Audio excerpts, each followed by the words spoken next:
Bismillahirrahmanirrahim. Assalamu alaikum. Dear students, how are you? I hope you all are fine.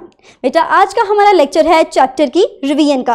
आज के lecture में हम उन तमाम टर्म्स को, उन तमाम कंसेप्ट्स को डिस्कस करेंगे जिनको हम पीछे सीख कर आए हैं। तो बेटा हम अपने लेक्चर का आगाज एक एक्टिविटी से करेंगे। आपकी क्लास में मुख्तलिफ स्टेशन सेट किए गए हैं जहां पे डिफरेंट पिक्चर्स डिस्प्ले हैं और वो उन्हीं टर्म्स से रिलेटेड हैं जो हम पीछे पढ़ कर आए हैं। तो बेटा आपको वो पिक्चर्स अपनी स्क्रीन पर भी विजिबल हो रही होंगी। आप इन पिक्चर्स को गौर से देखिए और इनके स्ट्रक्चर और इनके फंक्शन के बारे में सोचिए।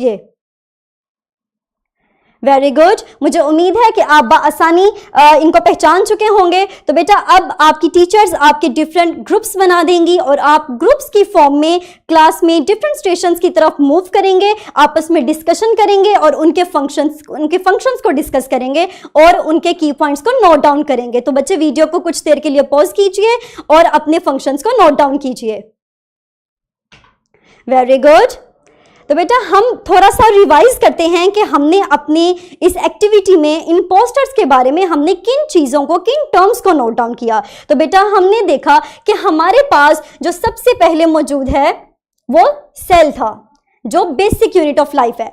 अगर मैं इसी ऑर्गेनाइजेशन की तरफ जाऊं तो बेटा मैं कह सकती हूं कि हमारे पास हाईएस्ट लेवल सेलुलर ऑर्गेनाइजेशन का ऑर्गेनिज्म होता है और ऑर्गेनिज्म अपने इन्वायरमेंट से इंटरेक्शन शो करता है और ये इंटरेक्शन वो डिफरेंट ऑर्गन सिस्टम्स की मदद से परफॉर्म करता है। जैसे अगर प्लांट की बात करें तो शूट सिस्टम और रूट सिस्टम। इसी तरह अगर एनिमल्स की बात करें तो हमारे पास वैरायटी ऑफ ऑर्गन सिस्टम्स मौजूद हैं, जैसे सर्कुलेटरी सिस्टम या डाइजेस्टिव सिस्टम।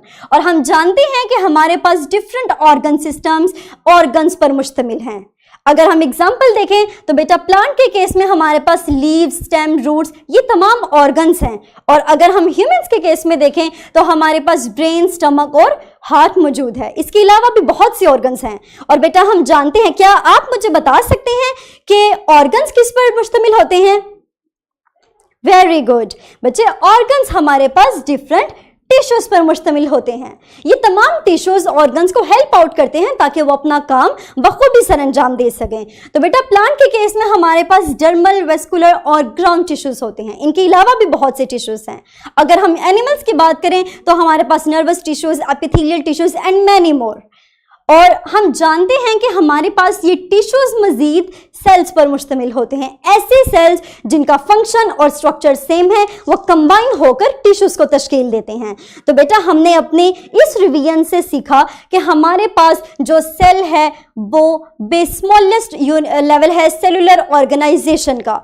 इसी सेल को हम यूनिट ऑफ लाइफ कहते हैं। बच्चे क्यों यूनिट ऑफ लाइफ कहते हैं? क्या आप मुझे बता सकते हैं कि हम सेल को यूनिट ऑफ लाइफ क्यों कंसीडर करते हैं?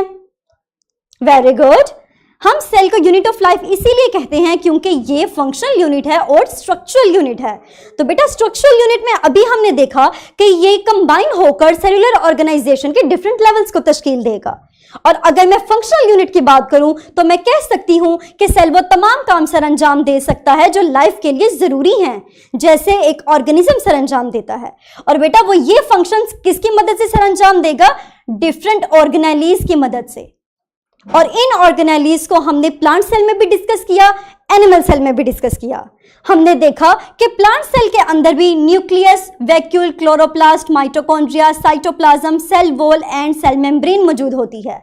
इसी तरह हमने देखा कि एनिमल सेल के अंदर सेल मेम्ब्रेन, साइटोप्लाज्म, माइटोकॉन्ड्रिया और न्यूक्लियस मौजूद होता है। फिर हमने इनका मुवाजना किया, इनका कंपैरिजन किया। हमने देखा कि हमारे पास कुछ ऑर्गेनेलीज ऐसी हैं जो प्लांट सेल में मौजूद हैं लेकिन एनिमल सेल में वो ऑर्गेनेलीज नहीं हैं।